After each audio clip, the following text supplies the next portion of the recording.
నా కుమారుడా, నీ హృదయం నాకిమ్ము. ఏ దేవుడైతే చేశాడో, ఏ దేవుడైతే హృదయాన్ని సృష్టించాడో చేశాడో, ఆయన మెకానిజం చేయగలడు, సరి చేయగలడు. నాకు చెప్పాను, ఏదైనా ఒక వెహికల్ బాగలేదంటే బాగు చేసే వ్యక్తి దగ్గర తీసుకెళ్ళినప్పుడు ఆ వ్యక్తి బాగు చేస్తాడు.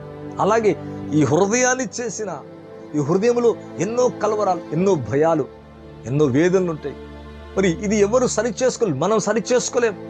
మన హృదయాన్ని దేవుడు సరి చేయగలడు. ప్రభా అని దేవుని చేతికి అప్పగించినప్పుడు చక్కగా హృదయాన్ని తేలిక చేస్తాడు. ఆయన భారమంతా తొలగిస్తాడు, నెమ్మది కలగ చేస్తాడు. అవును, ఇక్కడ అంటున్నాడు, ప్రతి మనిషి యొక్క హృదయం వెరుగుతూ. అబ్రహామును పరిశీలించినప్పుడు సక్సెస్ అయ్యాడు, అక్కడ విజయాన్ని పొందాడు. అంటే తన కుమారుని ఇవ్వడానికి ఏమాత్రము కూడా వెనుకాడలే. అంటే దేవుని సంతోష పెడుతున్నాడు. తన భార్యనా కాదు, తన కుటుంబాన్నా, తన ఇంటి వారినా, అన్నిటికంటే ముఖ్యంగా దేన్ని సంతోష పెడుతున్నాడు? ప్రభు నా హృదయాన్ని పరిశోధిస్తున్నాడు. ఎరుగునైనా ఆయనకన్నీ తెలుసు. నా కుమారుడి దేవుని కంటే నా కుమారుడు ఎక్కువ కాదు అని వెంటనే విధేయుడైపోయాడు, లోబడిపోయాడు. దేవుని దగ్గరికి పరిగెత్తుకొని ఏదైతే చూపించాడో ఆ పర్వతం దగ్గరికి వెళ్ళాడు. కట్టలు పేర్చాడు, నిప్పు అన్నీ ఉన్నాయి. ఏది గుర్రన్నప్పుడు దేవుడే చూచుకును. ఎంత విశ్వాసం! తిరిగి వస్తామని పనివారితో చెబుతున్నాడు. మృతులను సైతము లేపగలడు దేవుడని నమ్ముతున్నాడు అబ్రహాం. ఒక బలమైన విశ్వాసం, నా దేవుని తప్ప దేన్ని సంతోషపరచద్దు. అవును పిల్లరా, ఎప్పుడైతే ఆ తీర్మానం చేసుకుంటావో మరి ఆ తదుపరి చూడండి, అబ్రహామును నా తోడు, నా జీవము నా తోడు అని దేవుడు ప్రమాణము చేసి, నీ సంతానం ఆకాశ నక్షత్రాల వలె ఉంటుంది. వీరందరూ కూడా ఈ బైబిల్లో ఉన్న ఈ ప్రవక్తలు లేదా దేవుని బిడలు దేవుణ్ణి సంతోష పెట్టారు గనుక దేవుడు వారి ప్రార్థన సంతోషంగా విని జవాబిచ్చినట్టుగా చూస్తున్నాం. ఎక్కడ నిరాకరించలేదు. లైవ్ చూస్తున్న మీ జీవితంలో దేవుని సంతోష పెట్టే జీవితం నీలో ఉందా? అటువంటి ప్రార్థన జీవితం ఉందా? అటువంటి నడవడిక, ప్రవర్తన, ఇచ్చే విధానం, స్తుతించే విధానం, ఉదయకాలం లేచుట, దేవునికి మొరపెట్టుట, మరి అనేకులకు చేతులు చాపుట, మరి మన హృదయంలో ఈ భూమి మీద నివసించున్నంత వరకు హృదయాన్ని పరీక్షించే దేవుణ్ణి తప్ప దేన్ని కూడా సంతోషపరచనని ఒక తీర్మానం కనుక చేసుకోగలిగితే జీవితం చాలా ఆశీర్వాదకరంగా, దీవెనకరంగా ఉంటుంది. మీ పిల్లలు ఆశీర్వదించబడతారు, వారికి మంచి భవిష్యత్తు కలుగుతుంది. పిల్లరా, మీ కుటుంబంలో సమాధానం ఉంటుంది. ప్రతి అనారోగ్య పరిస్థితిలోంచి బయటకు వస్తాం. అంతేకాదండి, ఆర్థిక పరిస్థితులన్నీ కూడా తొలగిపోతాయి. అవును, ఇక్కడ చూస్తే మరి ఇదే దేవునికి వాక్యములు గనక చూసినట్లయితే 2 కొరింథీయులకు రాసిన పత్రిక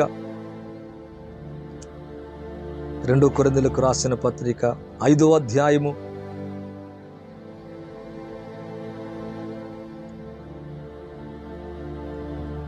3వ కొలస్సీలకు రాసిన పత్రిక 3వ అధ్యాయము 22వ వచనాన్ని చూద్దామండి. 22వ వచనాన్ని కనుక చూసినట్లయితే, దాసులారా, మనుషులను సంతోషపెట్టువారైనట్టు కంటికి కనబడవలని కాక ప్రభువునకు భయపడుచు శుద్ధాంతకరణము గలవారై శరీరమును బట్టి మీ యజమానులైన వారికి అన్ని విషయములు విధేయులయుండి.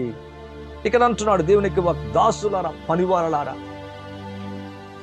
యజమానుని దగ్గర ఎలాగుండాలంటే మనుషులను సంతోషపెట్టువారైనట్టు కంటికి కనబడవలని కాక. అంటే మనం ఇప్పుడు ఏం చేస్తామంటే మనుషులను సంతోషపెట్టే మాటలు, ప్రవర్తన మనం ఉపయోగించడానికి ప్రయత్నిస్తాం. కానీ దేవుడు దేన్ని పరిశీలిస్తున్నాడు? హృదయాన్ని పరీక్షిస్తున్నాడు, హృదయాన్ని చెక్ చేస్తున్నాడు. చూడండి, యేసు అదే చేశాడు. యేసు జీవితాన్ని మీరు చూసినట్లయితే యవన కాలములో మనుషులను సంతోషపెట్టే జీవితం జీవించలేదు. ఒకవేళ అలాగే చేసుంటే పాపములో పడి ఉండేవాడు. ఆమెను సంతోషపెట్టేవాడు. ఫరో ఇంట్లో ఉంటున్నాడు, పోతిఫర్ ఇంట్లో ఉంటున్నాడు. పోతిఫర్ ఇంట్లో ఉన్నప్పుడు అవును అతను అన్నిటిని అప్పగించాడు. అయితే అంటాడు, నిన్ను మాత్రం, అంటే భార్యతో అంటాడు, నిన్ను మాత్రం నాకు అప్పగించలేదు, సమస్తాన్ని అప్పగించాడు. ఆయన చేయనిదంతయు యేసోబు ఏది చేసినా సక్సెస్ అవుతుంది, ఫలిస్తుంది. విక్టరీ అవుతుంది, విజయవంతం అవుతుంది. యోసేపుకి దేవుడు తోడై ఉండేనంట. ఎంత అద్భుతమైన కార్యం. దేవుని సంతోషపెట్టే తీర్మానం చేసుకున్నాడు. ఒక దినం శోధించబడ్డాడు. మరి అటువంటి సమయంలో పాపము చేయలేదు. ఆ పాపానికి పారిపోయాడు, దూరంగా వెళ్ళిపోతున్నాడు. ఈ రోజులో పాపానికి దూరంగా వెళ్ళే బదులు పాపానికి దగ్గరగా అవుతున్నాం. సెల్ ఎంతగానో పనిచేస్తుంది. మనుషుల మీద అపవాది దాడి చేస్తుంది. అనేక చెడ్డ తలంపులు. మరి రాకడ సమయంలో, ఈ చివరి దినాల్లో మరి మన జీవితం పారిపోవాలా? పరిస్థితులు ఏం కాదు, అక్కడే ఉంటా అనుకోవద్దు. ఒకవేళ అవసరమైతే లీవ్ దట్ ప్లేస్ అంటే వదిలేసేయాల. వదిలిపెట్టి పారిపోయాడు ఆయన. పారిపోయి దేవుని సంతోషపెట్టే జీవితాన్ని కలిగి ఉన్నాడు. అందుకే మీరు చూడండి, ఇనుము అతన్ని పరిశీలించెను. యోసేపుని, అబ్రహాముని దేవుడు పరిశీలించాడంట. అంతరింద్రియాన్ని, మరి జీవితాన్ని, మరి లైఫ్ స్టైల్ని, అంటే మన జీవితాన్ని, మన ప్రతి పరిస్థితిని దేవుడు పరిశీలిస్తున్నాడు అనే హృదయ కాన్షియస్ మనం కలిగి ఉండాలా. అప్పుడు దేవుని మనం సంతోషపెట్టువారిగా ఉంటాం. ఎప్పుడైతే యోసేపు అలాగూ చేశాడో, మనుషుల్ని కాదయ్యా, దేవునే నేను సంతోష పెడతా అని ఆ పాపానికి దూరంగా పారిపోయి పరిశుద్ధ జీవితాన్ని కలిగినాడు గనక యోసేపుని దేవుడు హెచ్చించాడు, గొప్పగా చేశాడు. ఫరో తర్వాత ఫరో ఇంటి వారికి అధిపతిగా చేశాడు. ఫరో తర్వాత ఫరోగా చేసినట్లుగా చూస్తున్నాం. దేశమంతటికి అన్నం పంచే వ్యక్తిగా, ఆహారం పంచే వ్యక్తిగా మారిపోయాడు. ఎంత హెచ్చింపు, ఎంత దీవెన, ఎంత ఆశీర్వాదం. దేవుని సంతోష పెట్టాడు గనక దేవుడు కూడా తన జీవితాన్ని కాదు, తన కుటుంబ జీవితాన్ని సంతోషపరిచేలాగా, అంటే సంతోషంగా ఉండేలాగా దేవుడు చేశాడు. ఎప్పుడైతే ఈ తీర్మానం చేసుకుంటావో, ఈ జీవితాన్ని జీవిస్తావో, ఇటువంటి హృదయాన్ని కలిగి ఉంటావో, ఇటువంటి మనస్సుని కలిగి ఉంటావో, ఇటువంటి మనస్తత్వాన్ని, ఇటువంటి క్రియల్ని మనం కూడా కలిగి ఉంటే, పాపానికి యేసువలే పారిపోయి కంటికి కనబడమని అనేసి ఆమె శోధింపబడుతున్నప్పుడు ఆమెను సంతోషపరిచి కనుక ఉండేదుంటే తన జీవితం ఫెయిల్డ్ అయిపోయేది. అయితే అలాగూ లేకుండా దేవుణ్ణి ఎవరు చూచినా, ఎవరు చూడకపోయినా, ఎవరు అర్థం చేసుకోకపోయినా ఒంటరిగా ఉండి గెలుపొందాడండి. ఒంటరిగా ఉండి అతనితో మాట్లాడే వారి స్నేహితులు కానీ ఎవరు లేకపోయినా, మరి అరాజ్యములు, మరి అనేక శ్రమలు పొందాడు. దాసుడిగా వెళ్ళాడు, అమ్మబడ్డాడు, త్రోయబడ్డాడు. ఆఖరికి తన జీవితం ఎక్కడికి వెళ్ళిపోయిందంటే రాజులు వేయబడే ఖైదులోకి వెళ్ళిపోయాడు. అయినా స్టిల్ దేవుని సంతోషపెట్టే జీవితాన్ని కలిగి ఉన్నాడు గనక చివరికి వచ్చే లోపట దేవుడు వదిలిపెట్టలేదు. దేవుడు కూడా తన జీవితాన్ని సంతోషభరితంగా చేశాడు. ఈ లైవ్ చూస్తున్న మీ జీవితంలో కూడా దేవుడు అలాగూ చేయునుగాక. ఎంత అద్భుతమైన కార్యం అండి. మరి మనం ఎవరిని సంతోషపెడుతున్నాం? దాసులారా, మనుషులను సంతోషపెట్టువారై నట్టు కంటికి కనబడవలని కాక, కంటికి కనబడే మనుషులను సంతోషపెట్టే పనులు కాదు మనం చేయాల్సింది. ప్రభువునకు భయపడుచు శుద్ధాంతకరణము గలవారే, ఆంతర్యంద్రములో మరి శుద్ధీకరణ కలిగి, క్లీన్ హార్ట్, క్లీన్ మైండ్ కలిగి, శరీరమును బట్టి మీ యజమానులను అన్ని విషయములు కూడా విధేయులై ఉండమని దేవుని యొక్క వాక్యం అంటుంది. చూడండి, ఇదే దేవుని యొక్క వాక్యములు కనుక చూస్తే ఎఫెసీయులకు రాసిన పత్రిక 6వ అధ్యాయం 1వ వచనాన్ని చూద్దామండి. 6వ వచనాన్ని చూస్తే, మనుషులను సంతోషపెట్టువారు చేయనట్లు కంటికి కనబడవలని కాక, సేమ్ వల్ల మాట్లాడుతున్నాడు. ఎవరిని సంతోష పెట్టాలా? దేవుణ్ణి. క్రీస్తు దాసులమని ఎరిగి దేవుని చిత్తమును మనోపూర్వకంగా జరిగించాలంట. ఈ లైవ్ చూస్తున్న మీ జీవితంలో మరి మనం ఎవరిని సంతోష పెడుతున్నాం? నిజంగా దేవుని సంతోష పెడుతున్నామా? అటువంటి జీవితం మనలో ఉందా? అయితే ప్రభు నీ ప్రార్థన వింటాడు. ఆయన ప్రభు నిన్ను సంతోషపరుస్తాడు. నువ్వు అనుకున్నది జరిగిస్తాడు. ఆయన నీ కార్యం నెరవేరుస్తాడు. నీ జీవితంలో సఫలమయ్యేలాగా చేస్తాడు. ఒకవేళ ఇప్పుడు అమెరికాకు వెళ్ళాలనుకున్నావు అనుకోండి, ఇప్పుడున్న పరిస్థితులన్నీ అమెరికాకు వెళ్ళడానికి అన్ని వ్యతిరేకమే. నో జాబ్స్, మరి అన్ని పరిస్థితులు చూసినప్పుడు వ్యతిరేకంగా కనబడుతున్నాయి. బట్ మీ జీవితాన్ని దేవుడు అక్కడికి తీసుకెళ్ళగలడు. ఎందుకు? ప్రభుని మనం సంతోష పెట్టినప్పుడు ఆ కార్యము చేయగలడు. వాళ్ళు వీసా కోరచ్చు, లేకపోతే వేరే కంట్రీకి వెళ్ళి చదవాలని కోరొచ్చు, లేకపోతే నీ ఆత్మీయ జీవితంలో ఇలాగా ఉండాలని మీరు తీర్మానం చేసుకోవచ్చు. అంటే మన జీవితం ఎలాగుండాలంటే ప్రభువుని సంతోష పెట్టే ఏది చేసినా అది అక్కడ ఏమవుతుందంటే ఫుల్ఫిల్ అవుతుంది, బ్లెస్ అవుతుంది, కార్యము జరుగుతుంది, అద్భుతము జరుగుతుంది. ప్రభు నిన్ను సంతోష పెట్టడానికి ఎప్పుడు హెవెన్ రెడీగా ఉంటుంది. పరమందున దేవుడు సంతోషంగా నీ మనవని ఆలకిస్తాడు, ఆయన అంగీకరిస్తాడు, ఆయన జవాబును చూడగలవు, అద్భుతాన్ని పొందగలవు. నీ భర్తకి ఇంకా మరి ఉద్యోగం కోల్పోయిన ఉద్యోగం తిరిగి పొందలేదేమో, ఇంకా వివాహాలు కాలేదేమో, ఉద్యోగంలో స్థిరపడలేదేమో, ఆర్థిక ఇబ్బందులు ఇంకా తొలగలేదేమో, అయినా బట్ ఒక తీర్మానం చేసుకోవాలా, ప్రభా మనుషులను సంతోషపెట్టే జీవితం కాదు, కానీ మిమ్మల్ని సంతోషపెట్టే జీవితం కలిగి ఉండాల. మనుషులకు చేసినట్టు కాక ప్రభువుకు చేసినట్టే ఇష్టపూర్వకముగా చేయాలంట. అది సేవే కావచ్చు, ఇవ్వటమే కావచ్చు, ప్రార్థించటమే కావచ్చు, ఇతరుల కొరకే కావచ్చు, ఇది ఏం చేసినా ఇష్టపూర్వకముగా చేయాలంట. అద్భుతమైన కార్యం అండి. మరి మొదటి దినవృత్తాంతాల గ్రంథం వచనాన్ని చూద్దామండి. బైబిల్లో గనక చూసినట్లయితే 29వ అధ్యాయము 17వ వచనాన్ని చూద్దామండి. 29, నా దేవా నీవు హృదయమును పరిశోధన చేయుచు యథార్థవంతులు యందు ఇష్టపడుచున్నావని నేను ఎరుగుదును. చూడండి, ఇక్కడ చూస్తే నా దేవా హృదయమును ఏం చేస్తున్నాంటే పరిశోధన చేస్తున్నాం. ఇంకా తలంపు పుట్టకముందే దేవునికి తెలుసంట. మన పడక నడక, మన హృదయం, మన ఆలోచన, మన తలంపు ఇంకా మనలోకి రాకముందే దేవునికి తెలుసంట. ఇక్కడ చూస్తే నా దేవా నీవు హృదయమును పరిశోధన చేయొచ్చు, యథార్థవంతులు ఎందుకు ఇష్టపడుచున్నావని నేను ఎరుగుదును. నేనైతే యథార్థ హృదయము గలవాడినై ఇవన్నీ ఇష్టపూర్వకంగా ఇచ్చి ఉన్నాను. ఇప్పుడు ఇక్కడ నుండు నీ జనులు నీకు మనఃపూర్వకంగా ఇచ్చుట చూచి సంతోషించుచున్నాను. దేవుని కొరకు కార్యం చేస్తున్నాడు, మనఃపూర్వకంగా ఇస్తున్నాడంట. మందిరము కొరకు, ఆలయాల కొరకు.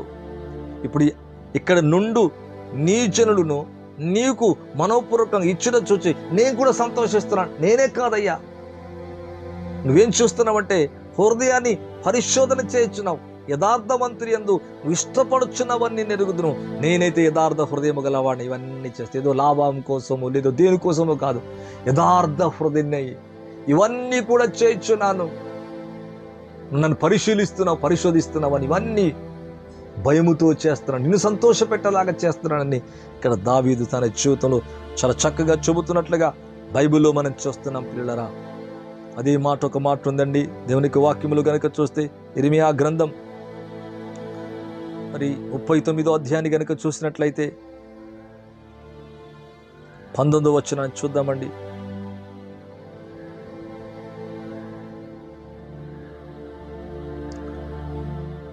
కీర్తన గ్రంథం 17th చాప్టర్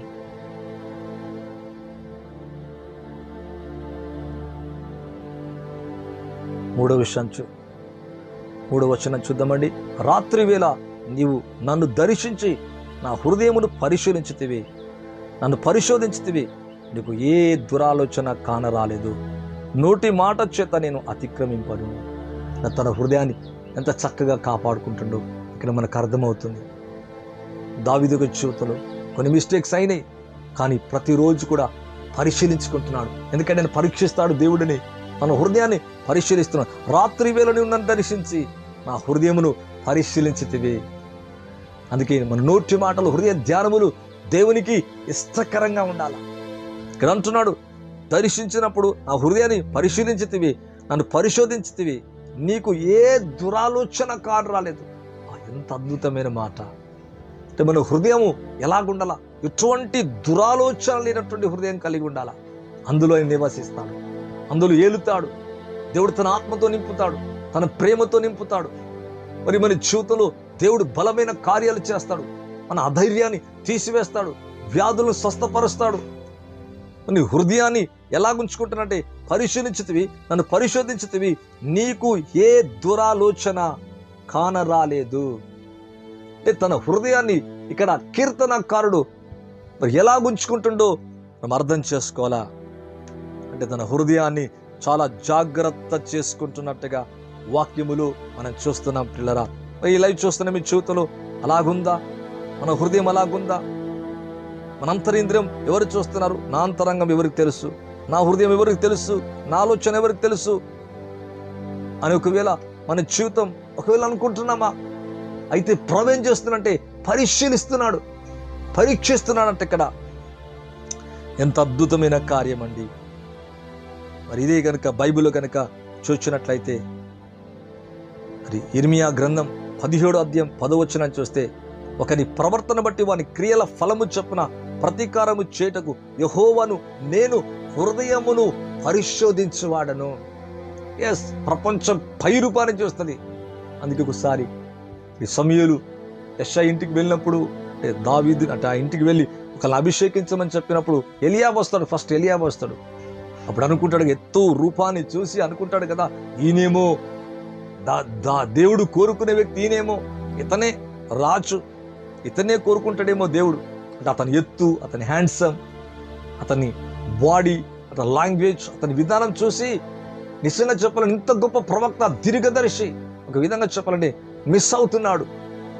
అంటే అతని ఎత్తు రూపాన్ని చూచి అనుకుంటాడు, ఇతనేమో దేవుడు ఏర్పరచుకునేవాడు. అప్పుడు ప్రభు ఏమంటాడు, సా ఇతను నేను త్రోసివేసి తిని. ఎత్తు రూపాలు, పై రూపాలు చూడండి, బిల్డింగ్స్ చూడడు, కార్లు చూడడు, లేకపోతే ఇప్పుడున్న సమస్త మరి కనబడుతున్న రకరకాల మనము చూచే ఈ పై రూపాలు చూడండి. ఆయన అంతరింద్రియం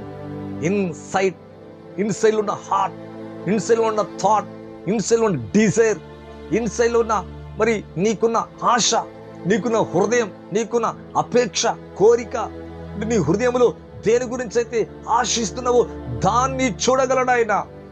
లైవ్ చూస్తున్న మీ జీవితంలో ఇక్కడ అంటున్నాడు, అవును యెహోవాను నేను హృదయమును పరిశోధించువాడును.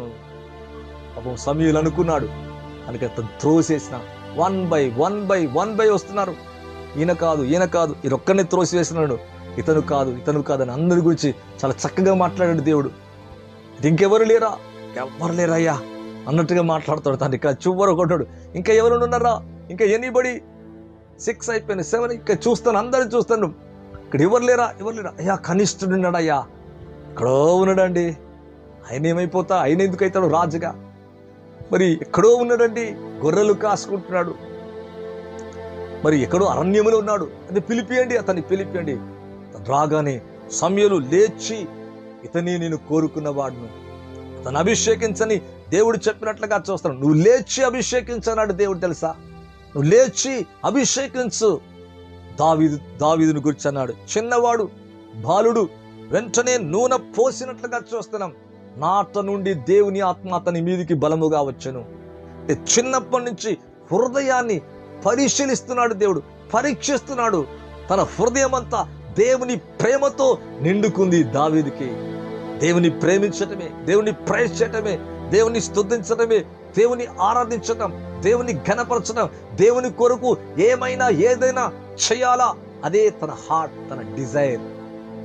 అవును ప్రియులారా, అటువంటి గొర్రెల దొడ్డిలో ఉన్న దావీదుని రమ్మని చెప్పి ఏర్పరచుకొని నూనె పోయగా నాట నుండి దేవుని ఆత్మ బలముగా అతని మీదకి వచ్చానంట.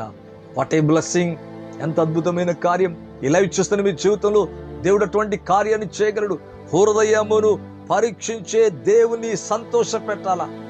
చిన్నప్పటి నుంచే యేసోబు, యవన కాలం నుంచే యేసోబు, బాలుడి నుంచే దావీదు మరి దేవుని సంతోష పెట్టారు కనుక కింగ్స్లీ అనాయింటింగ్ చేశారు, కింగ్లీగా మార్చబడ్డారు, రాజులైపోయారు, ఏలికలుగా మార్చబడ్డారు, బలవంతులైపోయారు, గొప్ప కార్యాలు చేశారు, దేవుని కొరకు వాడబడ్డారు, దేశమును కాపాడే వ్యక్తుల్లాగా, దేశం కొరకు జీవించే వ్యక్తుల్లాగా మారిపోయారు. పిల్లరా, ఇలా ఇచ్చిస్తాను మీ జీవితంలో అటువంటి జీవితాన్ని మీకు కూడా ఇస్తాడు. ఎప్పుడు తెలుసా?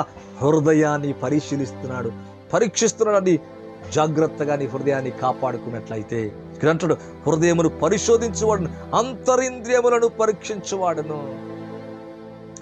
హృదయంలో నీ క్రియని బట్టి నీ క్రియ చేస్తా ఉంటావు, ఆ క్రియలకు ప్రతిఫలంగా నీకు ప్రతీకారం చేస్తారట, ప్రతిఫలం చేస్తారట. గుడ్ అయితే గుడ్, బ్యాడ్ అయితే బ్యాడ్. అంటే మంచి చేస్తే మంచి, 2 ఆప్షన్స్ ఉన్నాయి నీకు. మంచి చేయొచ్చు, చెడు చేయొచ్చు. మంచి చేస్తే మంచి ప్రతిఫలం ఇచ్చే మంచి దేవుడు అండి. లైవ్లో నీ జీవితాన్ని ఆశీర్వదించను గాక. మరి ఎలాగుంది? నిజంగా నువ్వు అలాగున్నావా? అవునయ్యా, నేను ఈ రోజు నుంచి, ఈ దినము నుంచి, ఈ డే నుంచి నాయన నా హార్ట్ని, నా హృదయాన్ని పరీక్షిస్తున్నావు కనుక మిమ్మల్నే సంతోషపెడతానయ్యా. అది పడుకున్నా, అది లేచినా, అది నడిచినా, పని చేసినా, ఇక్కడ చేశానా, ఇది ఏదైనా కానీ మిమ్మల్ని సంతోషపెట్టే ఏ పనైనా ఐఆమ్ రెడీ అన్నట్టుగా మనం ఉన్నట్లయితే దేవుని చేతిలో బలంగా వాడబడతాం, దేవుని చేతిలో దీవించబడతాం. దేవుడు తప్పక నిన్ను ఆశీర్వదిస్తాడు, నీ ఉద్యోగాన్ని దీవిస్తాడు, నీ కుటుంబాన్ని ఆశీర్వదిస్తాడు, నీ పిల్లల్ని దీవిస్తాడు, బలమైన కార్యాలు చేస్తాడు. నువ్వు అనుకున్నవి సాధిస్తావు. మంచి లైఫ్, బ్రైట్ ఫ్యూచర్, గొప్ప కార్యాలు నీ కుటుంబంలో, మీ పిల్లల జీవితంలో, మీ ఇంటిలో దేవుడు కార్యము చేయగలడు. అటువంటి కృప, అటువంటి ఆశీర్వాదాన్ని మీకు ఇవ్వాలని కోరుకుంటున్నా. ఎన్నో కార్యాలు చూస్తున్నా, ఊహకు అందని అమేజింగ్ థింగ్స్ చూస్తున్నా ప్రజల జీవితంలో. నీకెందుకు కలగదు? నాకెందుకు కలగదు? నా కుటుంబం ఎందుకు కలగదు? మీ కుటుంబం ఎందుకు కలగదు? తప్పగా కలిగించుటకైనా శక్తిమంతుడు. అయితే ఈరోజు ఆ ప్రభువుని మనం సంతోషపెట్టాలి. సంతోషపెట్టే జీవితాన్ని జీవించాలి. అట్టి కృప యేసే అనుగ్రహించను గాక. కళ్ళు మూసుకుందాం, ప్రార్థన చేద్దాం. పరిశుద్ధుడైన తండ్రి, హృదయాన్ని పరిశోధించి పరీక్షించి ఎరిగిన గొప్ప దేవుడు నాయన, మిమ్మల్ని సంతోషపెట్టి మంచి హృదయాన్ని, మంచి మనసుని మా అందరికీ దయచేయమని, అటువంటి జీవితాన్ని మాకిచ్చినందుకు వందనాలు చెల్లిస్తూ, మిమ్మల్ని ఎప్పుడైతే సంతోష పెట్ట కోరుచున్నామో హెవెన్ హియర్ అవుతుందయ్యా, హెవెన్ ఆన్సరిస్తుంది నాయన. హెవెన్ నుంచి అయ్యా, పరలోక నుంచి దూతలు దిగి వస్తాయి మా కొరకు నాయన. మీరే స్వయంగా వస్తారయ్యా, అద్భుతాలు జరిగిస్తారు. అటువంటి అద్భుత కార్యములు చేయమని మీరు అలా చేసినందుకు వందనాలు చెల్లిస్తూ యేసుక్రీస్తు నామములో అడిగి వేడుకుంటున్నాను తండ్రి, ఆమేన్. థ్యాంక్ యూ అండి. Thank you for watching. Watch చేసిన మీకు ప్రత్యేక హృదయాలు చెల్లిస్తున్నాను హృదయపూర్వకంగా. అలాగే పరిచయం కొరకు ప్రార్థించండి. వీలుగా అంటే మాతో పాటు పార్టిసిపేట్ అవ్వచ్చు. సండే వర్షిప్లో 9 o'clock to 10:30 Bethlehem school, Malkajgiri, Mallikarjuna Nagar దగ్గర మరి ప్రార్థనలు జరుగుతున్నాయి, ఆరాధన జరుగుతున్నాయి. మనందరినీ ప్రేమతో ఆహ్వానిస్తున్నా. ఈ జీవితాన్ని ప్రభు సమృద్ధిగా దీవించి ఆశీర్వదించును గాక. Thank you. God bless you all.